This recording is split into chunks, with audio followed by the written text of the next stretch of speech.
ក្នុងព្រះពុទ្ធសាសនាយើងនេះលោកសំដែងអំពីមនុស្សដែលកើតឡើងមានឋានៈបុណ្យស័ក្តិខុសៗគ្នាតើជាអាចកំបាំងអីបានកើតមកអ្នកខ្លះមានអ្នកខ្លះក្រអ្នកខ្លះល្ងងអ្នកខ្លះចេះអ្នកខ្លះប្រាជ្ញអ្នកខ្លះបណ្ឌិត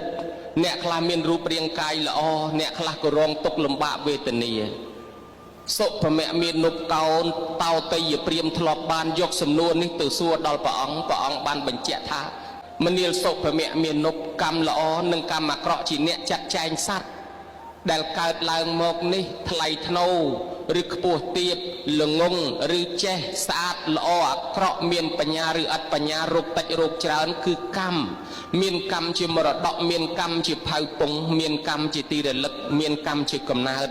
តាំងតែពីសម័យកាលដើមឡើយមកយើងបានកសាងកម្មណាកម្មនោះអ្នកចាត់ចែងអញ្ចឹងហើយបានជា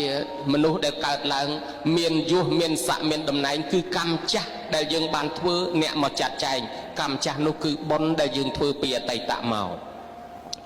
សេចក្តីនេះក៏ជាការភ្លឺស្វាងមួយសម្រាប់អ្នកឆ្ងល់មនុស្សទាំងអស់គ្នាកើតមកចង់សុខចង់ចម្រើនហេតុអីបានជាវាមានសភាពលក្ខណៈជីវិតរស់នៅខុសៗគ្នាយើងយល់បានថាមកពីបុណ្យហើយនឹងបាបឬក៏កម្មចាស់ដែលយើងបានធ្វើមកហើយ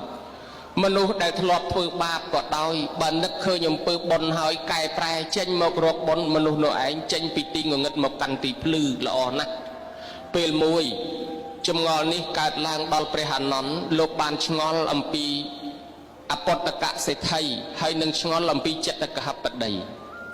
ចិត្តកហបតីចូលមកកាន់សំណាក់ព្រះអង្គអស់មួយខែដាក់អីវ៉ាន់500អទេសថ្វាយព្រះអង្គអស់នៅស្ដាប់ធម៌ព្រះអង្គរយៈពេលមួយខែហើយក៏លាត្រឡប់ទៅវិញអ្នកស្រុកអ្នកភូមិគេដាក់គ្រឿងសក្ការៈបូជាមានតាំងពីថ្នោតដូងខ្នោឬក៏ផ្លែឈើផ្លែព្រៃយ៉ាងច្រើនពេញ500អទេសក៏បរត្រឡប់ទៅវិញព្រះអានន្ទទទួលសួរព្រះអង្គថាបបិទ្ធព្រះអង្គដ៏ចម្រើនចិត្តកហបតីជាអ្នកមានស្ដុកស្ដំហើយគាត់បានចូលមកថ្វាយអង្គមព្រះអង្គបូជាថ្វាយនៅគ្រឿងសក្ការៈ500អទេសអស់ហើយ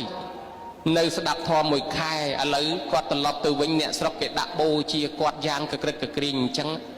ខ្ញុំព្រះអង្គឆ្ងល់ថានេះគាត់មកកាន់សំណាក់ព្រះអង្គគេបូជាអញ្ចឹង